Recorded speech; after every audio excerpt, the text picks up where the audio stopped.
Hello, my name is Mary Wright. Nelson Mandela said education is the most powerful weapon which you can use to change the world, and I completely believe this to be true. Education is so important to every American's life. In fact, there are very few jobs you can actually obtain without first having your high school degree or your GED and then having your college education. I really learned this with the hands-on experience of first entering college too young, then failing classes, and then I spent an entire year in the workforce. Okay, so first, one thing I tell so many younger students is that being in college takes a certain level of drive and maturity.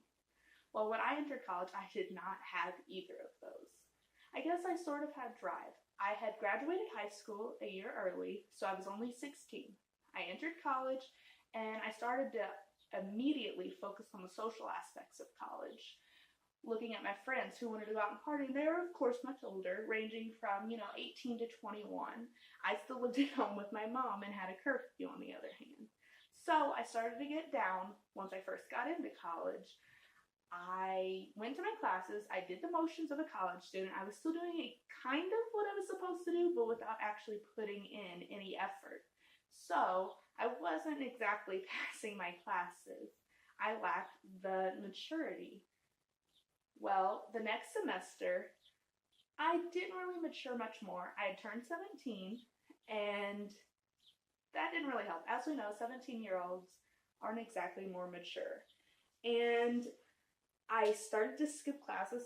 I started to blow off my homework, and when tests came, I would go to take the test, but since I hadn't really done the homework or studied any, I wasn't passing the test.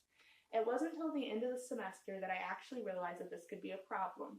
It was when the dean called me into her office and she let me know if I didn't clean up my act, I could start to flunk classes. I was devastated. I had never failed even a class in my entire life, and so this was really upsetting me that I was failing. It was shortly after that my health declined and my fiance was diagnosed with cancer, so I decided to put my schooling on a hold.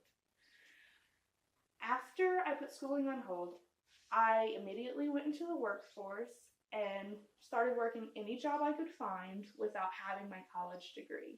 I worked sales and retail, I worked fast food, I even worked at a group home taking care of the intellectually disabled.